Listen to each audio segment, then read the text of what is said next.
Jews, God and History by Dimont. History travels to Mecca.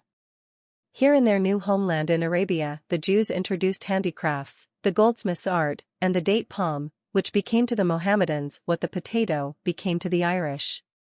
Here they founded Medina. Here they helped the Quraysh convert their villages into cities. With their great numbers and 2,500 years of experience, the Jews gave Mecca a cosmopolitan air. In gratitude for the sanctuary given them, the Jews joined the Arabs in defeating invading Christian armies which came to proselytize and to plunder.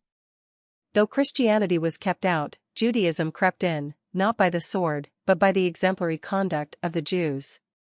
As with the Greeks and Romans, many pagan Arabs liked the non-sexualized symbols of Judaism, its ascetic monotheism, and the devotion of the Jews to family life and education. The Arabs called the Jews the people of the book, and Jew and Arab lived side by side in peace. In the same way as the Septuagint prepared the way for the teachings of Paul among the pagans in the Roman Empire, so a general knowledge of the Old Testament among the Arabs helped prepare the way for the coming of Mohammedanism. The stage was set for the hero in history to fuse the nature worship of the Arabs, the salvation doctrine of the Christians, and the monotheism of the Jews into a new God image. The hero was Muhammad, the creed was Islamism, the motivating ideology was Judaism. Prophets should perhaps never be viewed with less than 2 millenniums of hindsight, to allow a lapse of time to blur human attributes into divine features. Muhammad is still young, as prophets go, and the impatient historian may be excused if he has not as yet fully perceived the divinity already discernible to the devout. Muhammad, 569 to 632 AD, lost both parents before he was 6. He was brought up first by his grandfather, and later by an uncle. Both forgot to have him tutored in reading and writing, an oversight quickly remedied in later life when Muhammad learned the art of instant reading by revelation. As with Abraham, Moses, and Jesus, we know nothing of his early youth, except that at the age of 12 he was taken by caravan to Syria, where he for the first time came into contact with the Jewish and Christian religions. From this encounter, he carried away a lifelong respect for the Book of the Jews. The Jewish patriarchs became his heroes, heroes whom he later enshrined in the Quran, the Bible of the Mohammedans. At the age of 25 he married a wealthy, 40-year-old widow, with whom he lived in monogamy for a quarter of a century. After her death, in Muhammad's 51st year, his penchant for younger women between the ages of 7 and 21 found its full expression. His later harem of 10 wives and 2 concubines contained houris of various ages and stages of experience. Muhammad was of medium height.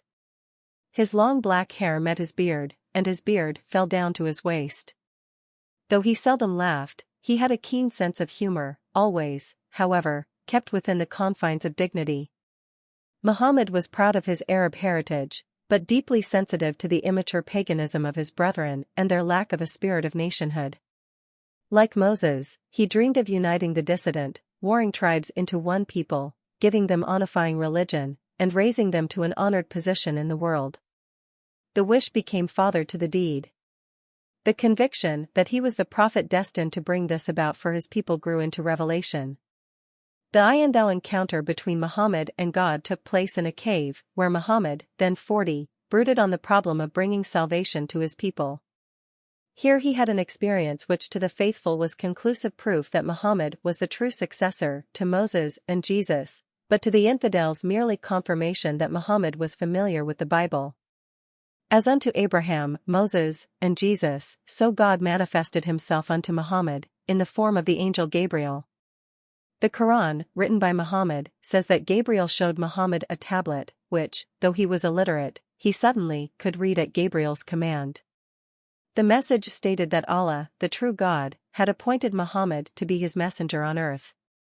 Muhammad first sold his new religion to his wife, then to his relatives, and then to his more distant cousins, and finally to strangers. Here he met with the first sales resistance.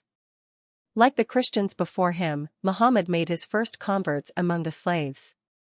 This earned him the suspicion of the Quraysh, to whom Muhammad was a radical threatening the economy of the country.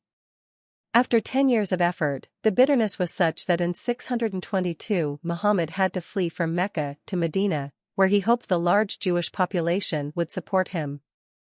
Muhammad was convinced that the Jews, upon whose religion so much of his own was based, would recognize his claim as successor to Moses and Jesus and would join him in battle against the pagans. But when the Jews firmly rejected his offer, Muhammad turned against them. Though illiterate, he had native intelligence. Since the Jews would not help him, he decided to confiscate their wealth to serve his cause. He felt certain that a war against the Jews would not arouse the suspicions of the Quraysh, who were envious of Jewish riches, even though tolerant of their religion. But instead of sharing the loot with the Quraysh, Muhammad used his newfound wealth to equip an army of 10,000 men which he marched against Mecca. It was too late for the Quraysh to regret their mistake in not aligning themselves with the Jews. Seeing Muhammad's strength, they capitulated. Within 2 years all Arabia fell under Muhammad's rule. Islam, the name of Muhammad's new creed, was the religion of the land. In 632 Muhammad died. If we judge greatness by influence, he was one of the giants of history, said Will Durant of Muhammad.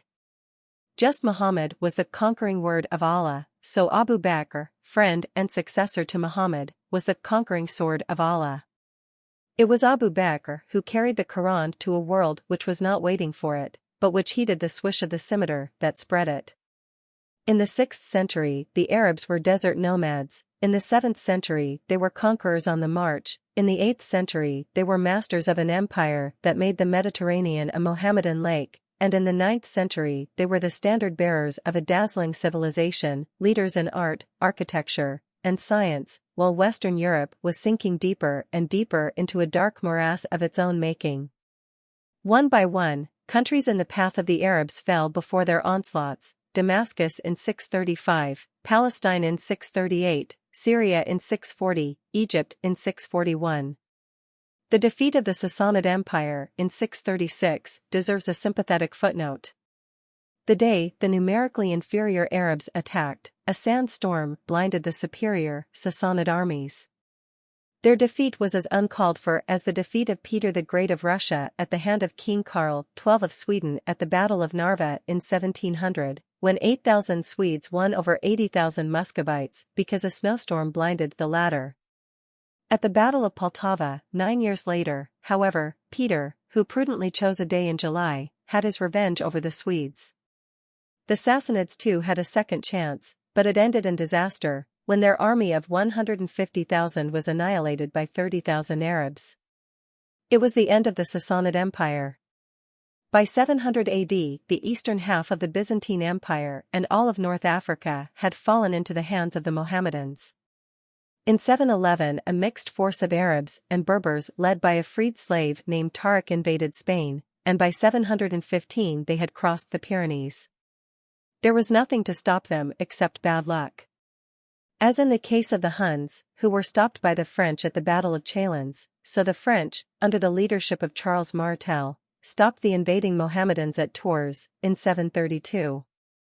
This battle resulted in a power stalemate for both Mohammedans and Christians.